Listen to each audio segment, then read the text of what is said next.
Just so you know, we are actually live streaming the presentation tonight. I'm using this as my report to the Ministry for Culture and Heritage, who have supported this project. So, yeah, I hope you're okay with that. We've got a camera just here that's sort of coming through. It'd be good to get a few more people here, make up numbers a little bit, but that's all right.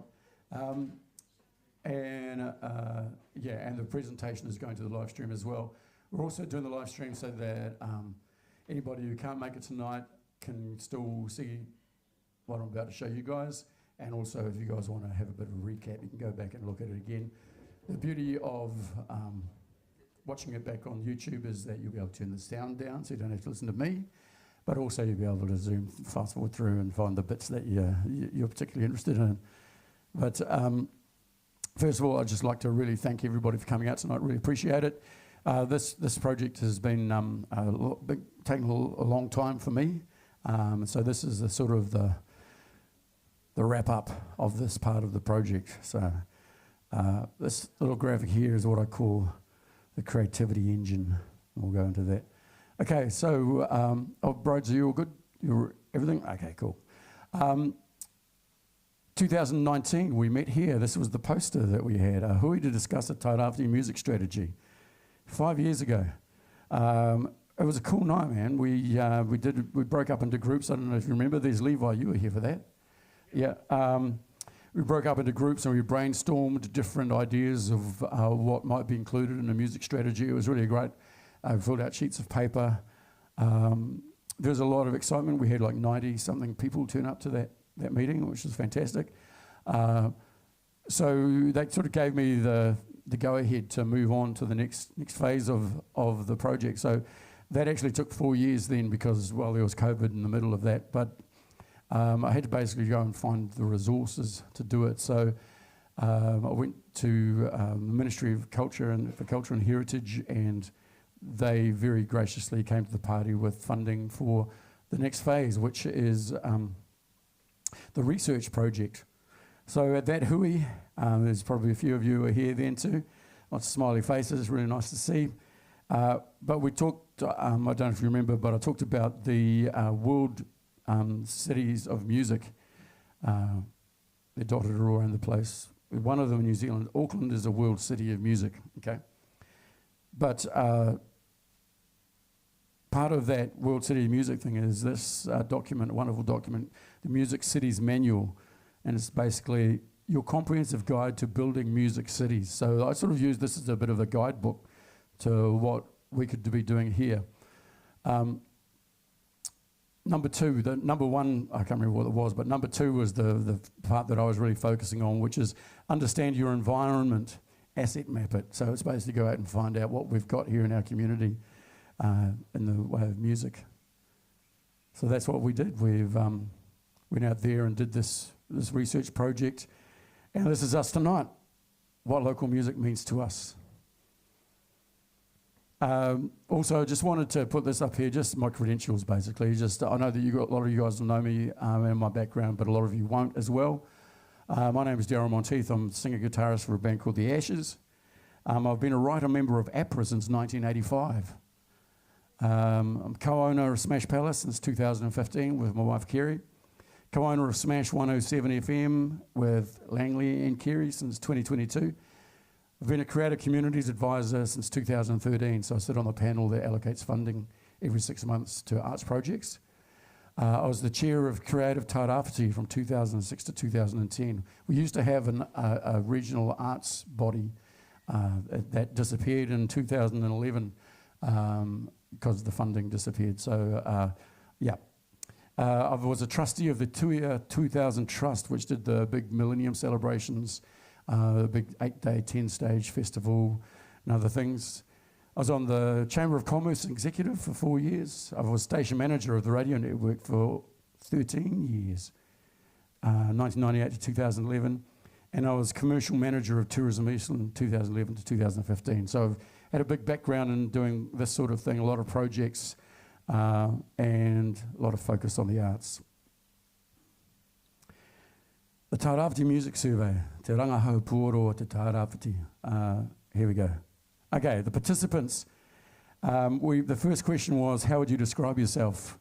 45% said that they were musicians, 55 were audience, so that equates to 226 musicians and 278 audience members completed the survey. I don't know whether that's good or not, but that's what we got, okay? So, really nice split. As far as the status, most of those, the big blue part there, individuals, people who filled it out as themselves. There were also 44 bands filled it out. That was businesses, 17 businesses and 17 organisations. Okay, some of those will be double up, more than one person filling it out for the same band or same organisation anyway. But, so yeah, that's pretty cool.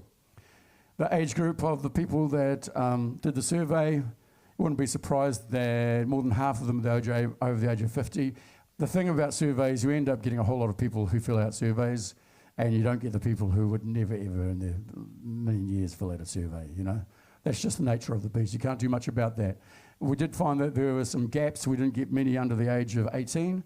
I really tried to push that through the schools and get the schools to help with that, but it just didn't really happen, unfortunately. But a good spread.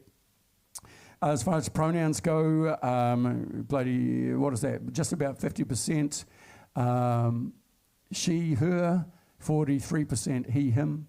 So really good spread there as well. Ethnicity, worked out at what percentage? 33% Māori, 64% New Zealand European / Pakeha, which is the most of it, but yep, that's what we got. Location, the big blue part is Gisborne, so predominantly people who spend most of their time in Gisborne. Yeah, I'd really love to have been able to get up the coast. The cyclone happened right in the middle of all the stuff, so it was really hard. Same with Wairoa as well, but this is yeah, something that we can still do. Go out there and get more information, A, from that younger demographic, and B, from the more far-flung reaches of our region. Okay, first of all, I'm just going to take you through the data that we got about the audience. Audience attendance, now this is pretty cool. The high one there, that's 1 to 3, and that one there is 4 to 7. So the average was about 5 to 6 shows a year, so maybe one every two months or so that people are going out to see. So this was performances by local artists over the last 12 months, okay? And that's an interesting benchmark. There's still quite a few that were 0, but a good benchmark, something for us to try and build on. The experience quality, this is cool. The average was, as you can see, was about 8 out of 10. Okay, just under 8, which I was pleasantly pleased about. There's some quotes that people that put up there, if you want to have a read of those. Can you read that all right? Always worth a pun, even if you've never heard of them. I think that's pretty cool. One of our challenges, I think, is to make sure that everybody's heard of them. Okay? Venue quality. Again, I mean, there was some of the feedback for us, particularly at Smash, was really good for us to get. It wasn't all glowing and positive, as you could probably guess, things like toilets and all that sort of thing. But really useful for us to actually, you know, get that. We know it, but it's good to get some numbers around it. But overall, people really like our venues. There's a couple of comments on that.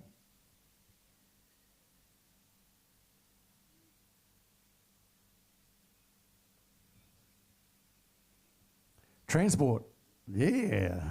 Now the interesting thing here is to see that big green thing there. That's people who put not applicable.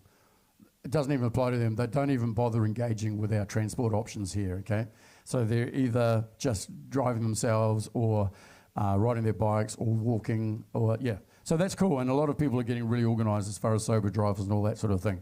But you can see that overall the rating of our, so the question was, how would you rate the quality of the transport options to and from the venue? It's pretty low, sort of about a 3.5, 4 out of 10 compared to all the other things.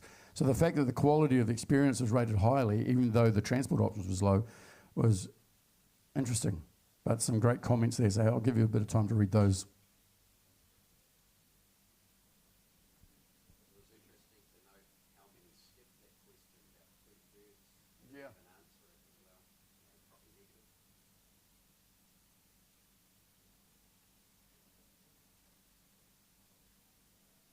I'm sure we've all got our own horror stories. Yeah. But it's good to have the numbers to be able to see what we can do about that. Well-being, this is a generic question about how important is music in general to your well-being. You can see overwhelmingly people say 10 out of 10.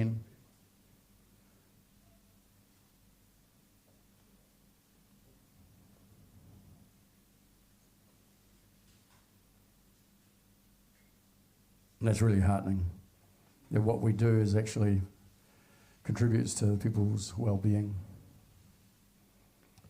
And again, this is great. This is really good information here that people really rate highly, the ease of access to information about performances. So hats off to Gisborne Herald, to Gizzy Local. Facebook is a big part of that as well, word of mouth. So people are finding out about our shows, which is, that's one thing that we don't have to worry too much about, although we've got to worry about keeping that stuff that we've got, making sure that it's maintained. A really high proportion of either yes or maybe. I think there's only 6.5% that weren't interested, so about 93% of those people said that they were interested in finding out more about the music being made where they live. Okay, so that curiosity that's great. We've got something to build on there. There's a couple of comments about that.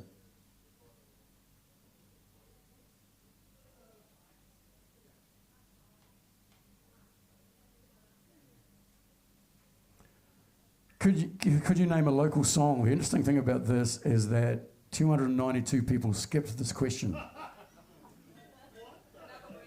In other words, no, yeah, they're just embarrassed about it, didn't want it. So, but even of those that didn't skip it, there's still 30% that couldn't. But the ones that did, those are the ones that they commented in. Dance to the dance floor. Oh, God damn it. Explanation. Down the rabbit hole. Sticky Beat the Kiwi. Good stuff.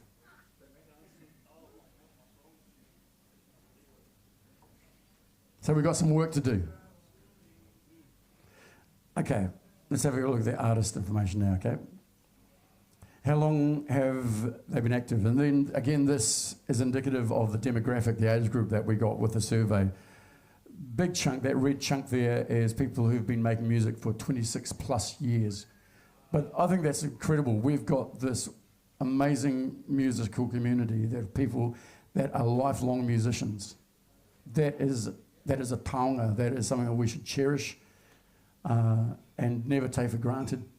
But also we've got a whole lot of people who are just getting started. Yeah. Cool. And you can see the spread of genres there, that of music that's been created in our community. Yeah, everything. I mean, the big one is like rock, yeah, blues. But what's that one? But yeah, everything classical, concert band, brass band music, choral music, all sorts is being made here in the Tairāwhiti region. That diversity is, I think that's so important for us and something that we should be celebrating and nurturing. The use of te reo. This is how many, do you perform any of your songs entirely in te reo Māori? And just under 25% do, so I think that's actually pretty cool. Yeah. This is the big question for me, is finding out how many of those musicians that we surveyed are interested in music as a career. And just over half of them aren't. Half of you aren't. And that's fine. It's a hobby, or it's a hobby that helps pay the bills. You're no interest in taking any further than that. And that's wonderful, that's fine. But just under half have got career aspirations, or have a career, or in the middle of building a career in music. So that's what we've got to work with. The other question was, have you been involved in kapa haka And 42% of the people who answered that question out of 155 people said yes. I think there's fascinating correlation there with, I think Kapahaka is like a nursery for contemporary music. It's like giving young people particularly performance experience, confidence, all these things that carry forward into their musical lives. So I think there's some really interesting opportunity there to explore that and nurture it. This was the big question for me that I was really wanting to find out was, how would you describe your overall level of fulfillment in your music career? So this is the ones that were interested in a career or have a career. And fulfillment is something that's different for everybody. It means different things to everybody, but it's what it means to you. And I was blown away where the average was sort of, we were ranking about 7 out of 10. We are actually fairly fulfilled already. So that's really cool. Have a read of that. This is obviously somebody who wasn't so fulfilled, but an example.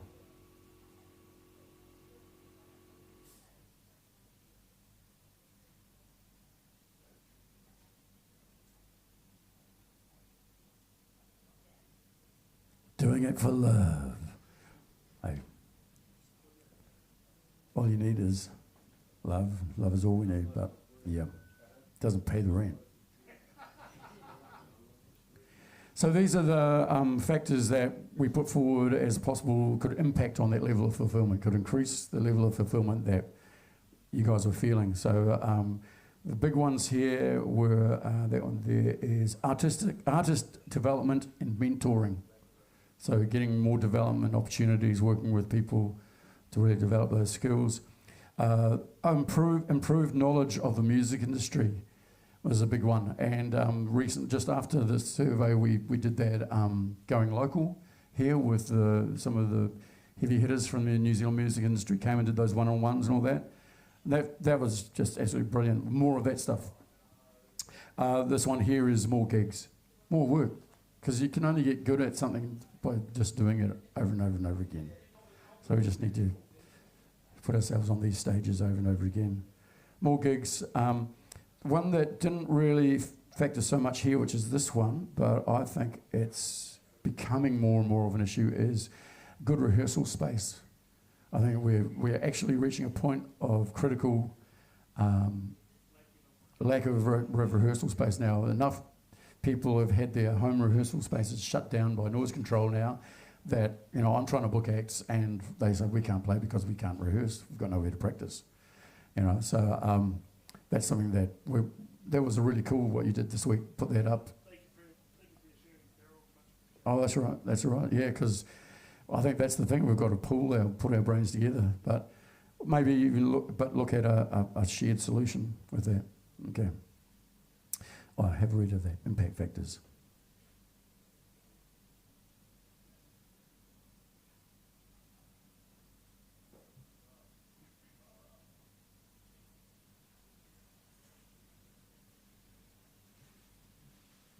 All these comments are just the ones that I thought were representative. There was a whole lot more than that, but they're ones that I thought represented the whole.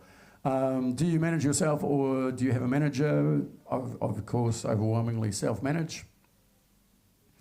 But just over half, about 60%, were interested in having some sort of artist management service and having that made available to them. Would use it if it was available. 75% or so compose their own original music, which is cool. And 3/4 of the ones that don't are interested in becoming composers, songwriters, whatever, and creating their own original music. Of those people who do, about 42% have their works registered with APRA, the Australasian Performing Rights Association. Of that, 31% have filed a performance return in the past 12 months. That may be because they haven't done gigs. There's lots of different reasons, and there are lots of comments on that, and we can dig deeper into that stuff. But I think there's an opportunity to increase the number of artists that are doing a live performance return every time they play. It should be automatic, and it's easy. There's an app you can do it on, you know.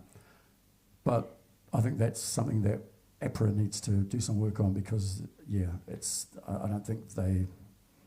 I think they could do a better job of promoting and reminding their members to do that. This is a massive one. Out of 146 respondents to this question, only 3 applied for any funding in the last 12 months. So, yeah, that's right. Yeah, when you get declined so many times, why do you bother anymore? And I think that the metrics, a lot of the funding, the metrics, the numbers you've got to reach are unrealistic for people who live in regional New Zealand. So, so that's a big one as far as. Happy to comment. Not right now, thank you. Afterwards. Yeah, you'll have everybody have opportunity to feed back into this, okay? Okay. Home recording, 45% have a home recording setup. We had 65 here, but I've learned of probably another 10 since then. So we've got so many. I mean, the thing is that the cost of it now, everybody can have their own studio, which is really cool. The average quality of the setup was reasonably, fairly sophisticated. So digital audio workstation and mic setup and monitors. Very few had, I think there must have been one person had like a proper drum room and good sounding room and all that sort of thing. So there's an opportunity there as well. 23 had released something in the last 12 months. Yep, I don't know what that means. Released across a number of platforms. The big one obviously was Spotify, but also Bandcamp, SoundCloud, on CD, bit of vinyl, awesome, and a few other things as well. Maybe there's some cassette releases there, I don't know, but yep. Live performances, so then this is 1 to 3, and that's 4 to 9. So on average, it's about one every couple of months. Most artists are doing a live show like every 2 months or so, which, you know, if that's you're happy with that, which obviously not because they wanted more gigs. This is really cool. 40% performed outside the region within the last 12 months. I was quite astonished with that. And the performance locations spread from Hawke's Bay, Bay of Plenty, Auckland, Wellington mainly.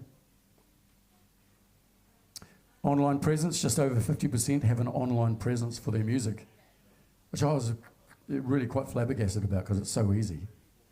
That just over half, the rest, everybody else is like, what are you doing? Online platforms, big one, Facebook obviously, Instagram, YouTube, and Spotify, and a bit of SoundCloud there. This is a touchy-feely one, but I think it gets to the crux of what this project is all about. How would you rate your sense of belonging to the local music community? And it's cool, I think, because we got about a 7.7 out of 10 average, which is pretty cool. But we've still got quite a few people here who rate it really low. Okay, they feel completely disconnected. I wonder if the proliferation of home studios is partly to do with that. We're all in our caves. We don't come out. That's a big focus of what we're trying to do here with like Build a Band and all that, is to try and create opportunities for people to connect. But yeah, and I think also what Gizzy Local doing is amazing as well, providing opportunities for building that sense of community. Have a read of that.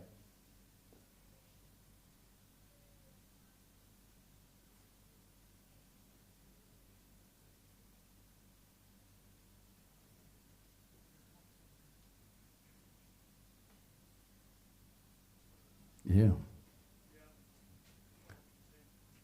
Okay, so I talked to some organisations as well, and that's the overwhelming thing I got from it. They were completely unaware of each other, and they were completely disconnected from anything else to do with music. They were just in their little silo. I spoke to 5 organisations. The other thing I learned is we have bugger all music administration going on in our region. Okay, we've got like Blues Club, Country Music Club, Choral Society, concert band, the orchestra, but there's not a lot of admin going on, and I think that's one of the opportunities for us. But they did share, even though they were really unaware of each other, they did share some similar challenges, mainly around succession. A lot of them felt like young people weren't getting involved, and how do we get young people involved, and what happens in 10 years' time when we've all passed away, and does that mean our organisation and our whole movement fails, you know? So real problems with succession. Lack of support from national bodies. They rated it out of 10 and the average was 1. So they're paying parts of their subscriptions to a national body that they get no benefit from. But the problem is that haven't got enough resource to go to a conference and tell them that. But I'm sure if they did, they'd probably get a response saying, right, okay, oh yeah, we need to get our shit together and help you guys more, but they don't have the resource to do that. I spoke with, 13 businesses completed the survey. It was a real good diverse range. Education, music retail, events, companies, recording, studio engineers, that sort of thing. So really diverse, which is great. Majority of which are struggling, you know, they're not thriving anyway. But heartening that 80% said they were likely to still be operating in 3 years. So we've got a window. Okay, now we get on to bands. We had 44 registered, remember, right at the beginning. Of that, I only got to meet with 8. That was really frustrating for me. Everybody got sent 3 emails trying to make an appointment to catch up. I was even offered free beer and all that sort of stuff. So I don't know whether the other 36 don't like me, or it went into their junk mail, all those emails, or I don't know. But it was really hard work trying to pull those meetings together. The ones that we did were amazing. It was really cool, and I hope that those bands really benefited from it. Interestingly, 75% of those people have a career orientation. They're interested in developing a career in music. They were overall less fulfilled than the individuals who filled out the survey. Okay, the bands are much more frustrated. The things that they're frustrated by is the need for a local professional recording facility. More gigs, they'd like more gigs. Artist management, a publicist was a big one, and rehearsal space, although at the time it wasn't such a big one, but I've added it because I know it has become more of an issue. Okay? Right. Now that's the completion of the data on the survey, okay? Research. I'm going to just quick go through this, a draft strategy proposal now, and I think the guys are getting some food together, so we'll start bringing that out, okay, for you guys while we're doing this. Here we are. This is Creativity Engine. I've got a date down here, September 2027, far out in the future. No, it's way sooner than that. All right, sit down. And this is the goal that we're getting to, a thriving, successful, creative sector where there's so much going on in our city. Okay. Thank you, Nicola. Stage 1, this is September this year. This is the proposal. This is what I'm putting out there to get you guys feedback on. There will be a feedback mechanism through the website that will be able to tell me whether you think it's shit or whether you think it's great, what you like about it, what you don't like about it, what it's missing, that sort of thing. But I just want to go through this because this is the, if we go back, this is the circle here in the middle, okay? This is the engine. This blue line, dotted line around here, this is an app-based CRM, or a customer relationship management software. For this whole project, I was encouraged and trained by Malcolm Mersham at Tairāwhiti to use a software called Zoho. It's quite expensive. It's about $1,500 a year. I've just paid for the second year of it, but it's amazing. We did all the survey and all that was done through this, all the reports that sent out, but also it can be used for everything from doing ticketing to bulk communications out to everybody, to monitoring what's happening in people's social media, traffic and all that sort of thing. It's basically a massive toolkit that's just waiting for us to build our tools in, okay? So that's wrapped around this whole thing. So all of this is going to be using this software. And a lot of it can be automated. It's amazing with the technology that's out there. Okay, the second part of this first stage by September this year, as a foundation for success. It's this here, okay? This is a fill-in name at the moment, Ngā, which sort of stands for Network of Gisborne Artists, but I just like that it represents plural. It's the plural, it's us, it's talking about an abundance and diversity and all that. So this is the idea, is that we form an incorporated society, okay? It's a not-for-profit, and it's membership-based. We would all become members of it. It would have a 5-person board. In my experience of being on boards, you don't want more than that. And it would have 3 functions, whether these are people or outsourced or whatever. The first one, commercial and legal, so setting up things like contracts, working with lawyers, all that sort of thing, so setting it up so it's really well set up solidly. Finance and admin, and communications, okay? So those are the 3 aspects of this organisation to start off with. This is stage 1. Stage 2, this is by September next year, 2025. This is a music business hub, basically. So this organisation that we are all members of and own would form a trust called Music Tairāwhiti, okay? And this would have 3 trustees, it would be owned by the society, and it would have 3 functions in here, and it would have a person, at least one person working full time. Okay, so we'll just go through.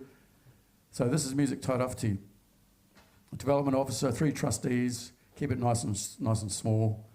Has to be the right people, obviously. And the 3 functions are, first of all, this is GMN, the Gisborne Musicians Network. This is the organisation brand. This already exists online. It's got over 1,000 members. Tom Payton and I are the admins of it, and it's developed over the years, and a lot of you guys use it when you want something known or something like that, or find out something, share it through that. The idea is that we take it offline as well and make it an actual real world organisation. Membership based with an annual subscription. So we would become members of this, but by being members of this, we're also members of the society. So it's all owned by us, okay? The idea that I'm proposing would have an artist membership and an audience membership, and also an organisation membership, okay, with an annual subscription. One thing I'd love to see is a loyalty and rewards program for both audience and artists. So audience get rewarded every time they go to see a show, they get points or whatever, and it builds into, like, it might be a free taxi ride home or tickets to a show or something like that. Artists, when they do things like have a video that gets so many clicks on it, they get it rewarded with, I don't know, a session with a publicist or but it's a meritocracy, so the harder you work, the more benefit you get, okay? Because I think that's really important. We have to have a way of measuring who gets what, and it's from the results of what you do, okay? So also a big part of this, and this support person will be working a lot around support, advocacy, mentoring, education. Both the artists and audience, but also the organisations, getting in there, going and communicating with the national bodies and holding them accountable for groups and individuals. Ngā, this is just a filler at the moment, but I think it's quite good. A commercial brand. So this is basically an artist-owned agency. So this will be owned by Music Tairāwhiti, and basically it's a record label, potentially a booking agency. Excuse me. Can you please sit down? Potentially a booking agency, artist management, tour management. We could look after your merch, although some of us don't need that, doing merch fine by themselves. Publishing, licensing, studio and rehearsal space. So this is really the business end of it, and picking up a lot of those tasks for all of us collectively to help us with that. So that we can... and the idea is that the agency would take a percentage cut to cover costs. So we've got to try and build some self-sustaining practices into this as well. So all this is open to feedback, what you guys think. And the last thing is Te Rangahau or Te Tairāwhiti continues. It's ongoing. It's both measuring the quality and quantity of what we do, and what's called benchmarking. So it's looking at what we did this first time around and seeing how we can move any of those numbers. Can we increase the level of fulfilment? Can we, all that sort of thing. where possible, automated by the software and ongoing. So we're just always measuring stuff so that we can, like they say, you can't manage what you don't measure. Okay, a couple of little questions about this that you may have. Who might be these people? That's a really good question. Would these people be in-house or outsourced? One of the big things for this is that it's going to be all about, the first step is going to be a feasibility study. Once we've got the feedback, is a feasibility study of could this actually work? If we're going to get any sort of reasonable amount of funding and support, financial support from various agents from this, they're going to need to see that. So that's the next step, feasibility study.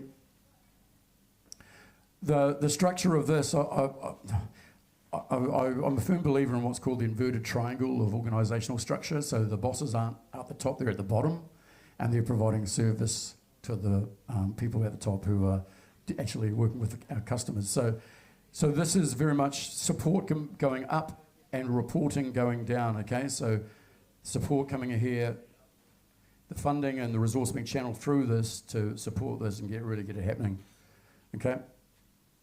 And just quickly, I don't want to go into this too much, but there's a sort of the stage 3, which is not part of this project, but could potentially come afterwards, is this entity here, the Ngā Incorporated, then works with other aspects of the arts community here to develop sort of different versions of this. The idea of having arts and administration under one roof, all using the same database, tools and all that, and really encouraging cross-sector collaboration. I call this the Sport Gisborne Tairāwhiti model. This is exactly what we have in place for sport and recreation in our region. Why the heck don't we have it for the arts? And I think it's just because we haven't really, as an arts community, got our act together yet. We've got to get together first, okay? And just lastly, I think that film, thank you, Nicola, where's she gone? Is actually a massive catalyst. I think that's going to be a real game changer for us. If we can really work with the film community, because music needs film, film needs music, all these other like theatre, dance, literature, visual art, object art, all these other aspects. Film is sort of like where it all comes together, and so if we can get some really great collaborative projects happening around film that might need an orchestra or might need some music composed for it or whatever. So there's some real opportunities for synergies there. So yeah, that's the creative engine, and the vision is that our community, which, I mean, honestly, I think that our community is already so vibrant. There's so much going on, and the fact that we're doing it when we're all in our little silos and caves is astounding. I just think, what could we do collectively if we all start collaborating more, and we'll start getting the resources that we actually need to do our art the way we want to do it. So September 2027.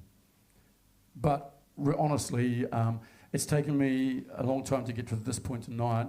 I'm not going to take another step further forward until I get the sense that everybody else wants to pitch in and help and make it about us doing it, not me doing it. Next step, feedback. So the website, once we've finished this, the live stream will be on the website, and also the link to another survey, but it's only got 5 questions, just to get your feedback about what you think about this draft strategy. And also opportunity if you want to meet for one-on-ones to discuss it further. Feasibility study, future-proofing it, testing it, a staged budget, whatmusicmeanstome.nz. Go there and that's where you can provide your feedback and also check out the live stream. Thank you very much. I think the food must be coming out very soon, and we're going to build some bands just to give us a little bit of time to get everything tuned up and all that. Thank you. Please feel free to chat amongst yourselves. Tonight is also about you guys meeting each other. It's great. Really good to have the guys at Eastbourne Footy 10 here tonight. Thank you so much. I know I love your business model. I think it's just really exciting, and I love what's happening in the hip hop community here on the coast. It's really cool. But there's so much going on, and it's all just so positive. So yeah, keep it up. Thank you.